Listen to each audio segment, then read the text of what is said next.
Bill Maher. But most Muslim people in the world do condone violence just for what you think. He's full of terrible moments. I'm also saying that when you just ride around, you just see a country that does not look like it's falling apart. Bill. Like, my eyes also matter. He answers the question, what does an out-of-touch old-school lib look like? One reason they don't get exposed is because they're afraid to speak out, because it's the only religion that acts like the mafia that will kill you if you say the wrong thing, draw the wrong picture, or write the wrong book. An insane thing to say, and he would embarrass himself a lot. You don't realize that college campuses erupted with the kids demonstrating for Hamas? They are in with the terrorists. They were for the Palestinians. Well, it's sort of the same cause. Like when he had Bill Burr on his show Club Random. I'm on the side of the kids. Yeah, that's easy to say. You know, no one wants to see kids dead. This is a war. That was very brave of you to say that. This is a war. No, I'm the one who's actually brave on this. Pat yourself on the back. It's easy to say I'm for the kids. Who's not for the kids? Well, it comes down to real hard-nosed decisions. Like a country. Stop talking like you're a general. Don't attack them. There's a very simple solution to all this problem in the Middle East. Stop attacking Israel. Hey, you Stop just solved attacking it. Israel. You just solved it. I actually did. There you go. That's fantastic. Remember the writer's strike? I feel for my writers. I love my writers. I'm one of my writers. But there's a big other side to it, and a lot of people are being hurt besides them. A lot of people who don't make as much money as them in this bipartisan world we have, where you're just in one camp or the other. There's no in between. You're either for the strike, like they're Che Guevara out there, you know, like this is Cesar Chavez lettuce picking strike, or you're with Trump. You know, like there's no different. There's only two camps, and it's much more complicated than that. And when he tried to take a dig at WWE wrestlers, Telling me that you're really hitting each other? No. The sound of the chair is real, okay? We are entertainment, but when a metal chair cracks your back, that's not fake. When somebody throws you from... It's a metal... Yes, you know what? I'm there's so never a bruise on any of you. Bologna, How you got could a there minute? Look at this. No.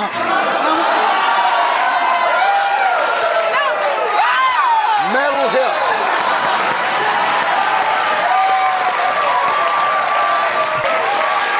Broken wrist. See that wrist? 7 years it's been broken. Owen Hart, dead. well, he has another terrible take, and it involves everyone's favorite WNBA player to talk about, the Indiana Fever's Caitlin Clark, after she was shoved by the Chicago Sky's Kennedy Carter. Well, takes were plenty, and Bill Maher certainly did have one. He would quote former NBA player Matt Barnes, who said in an Instagram video, throughout the season, Caitlin Clark's been getting beat up, hard screens, elbows, knocked down. It is what it is. She's not the first. She won't be the last. My question is, where the F are her teammates? Where are y'all at? Where are the rest of the Indiana Fever at? So this is what would follow. After Maher referenced that, he would then say this, and I quote, "See, if this was men, they'd defend each other on their same team. I mean, men will fight from two teams, but when somebody checks you on who's on your team, you defend that guy. I'm just saying men have their bad parts. We're toxic. We're dogs. Only women would do this. Women are catty. Even the ones on your own team." He would continue on with his panel saying this, "There's also a racial element to this. We can't deny that. But I'll just say, it's not always racism when a white person succeeds." Finally, in case you thought he couldn't dig a deeper hole, this was the cherry on top. It's everything. It's women are catty, the league is very lesbian, and she's not, and there's race. There's a lot going on. Interjecting catty as a generalization to swipe a broad brush with each and every player that participates in the WNBA is shallow.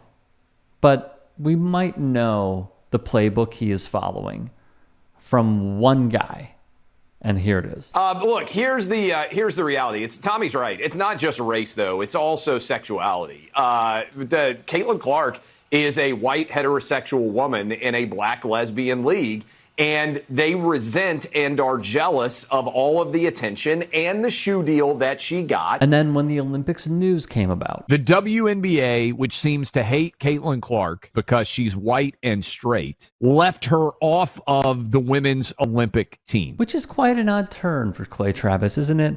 Because isn't he the one that said no one cares about the WNBA, and now he simply will not shut up about it? If you want a guy who is full of terrible takes, like, will Caitlin Clark increase the ratings for the WNBA? I think no, close quote, then Travis is your guy. He also said the league is 70% lesbian. That, of course, is incorrect as well. A recent study 2 years ago, found that number is 38%. All this man does is lie for profit. And just a quick sidebar here, and then we'll get back into it. This is a humongous problem in sports media, where fact checkers, journalists have been replaced by the hot take artists who will say whatever they can to get one click. And that is exactly what Clay Travis is doing. He is not trying to get statements from WNBA teams. He is not trying to talk to players. He is not reaching out to them to have them on their show to see how they feel. He is just generalizing because he knows his audience. His audience is a white, male-dominated crowd who has seen the bullhorns by many that are in between both circles, sharing the same interests of, oh, well, the problem is white people are the minority. Oh, well, we're being replaced. And all of these factors are leading to Travis seeing this, seeing the product he has, and how he could be an opportunistic ghoul at the end of the day. Meanwhile, Megyn Kelly would also do the same thing.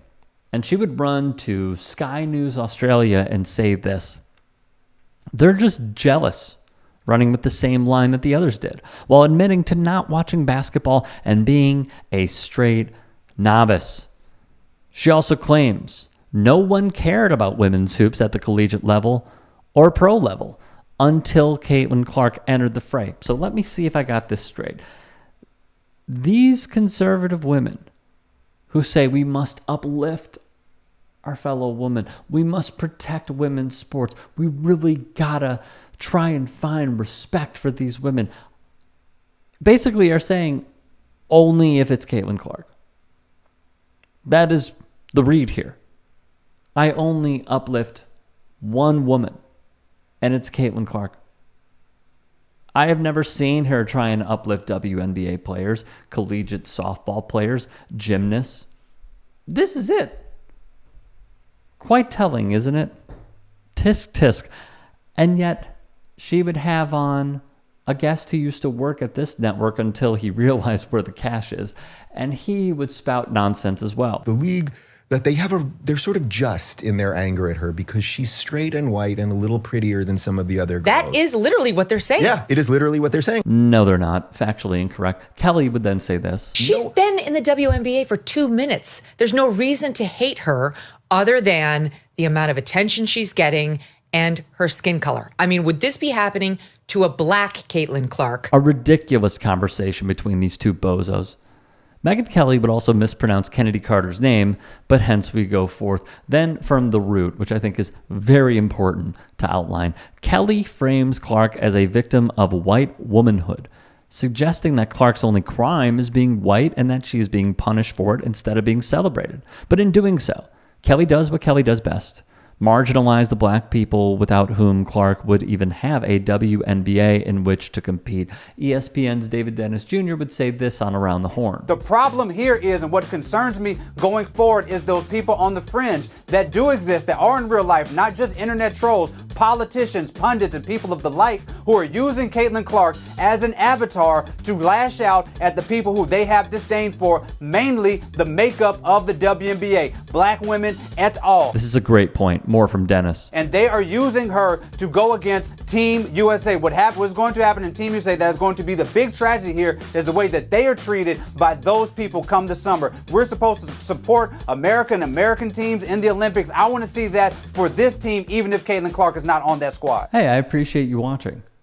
Now, if you can, please do become a channel member by going to youtube.com/TYT Sports and clicking the join button. If that's too much for you, you can just go to tyt.com/join to become a member. It helps all of us out here at the Young Turks and keeps our network afloat. In addition, you could follow me on my socials on Twitter, Instagram, and TikTok. Appreciate the love. Have a great day.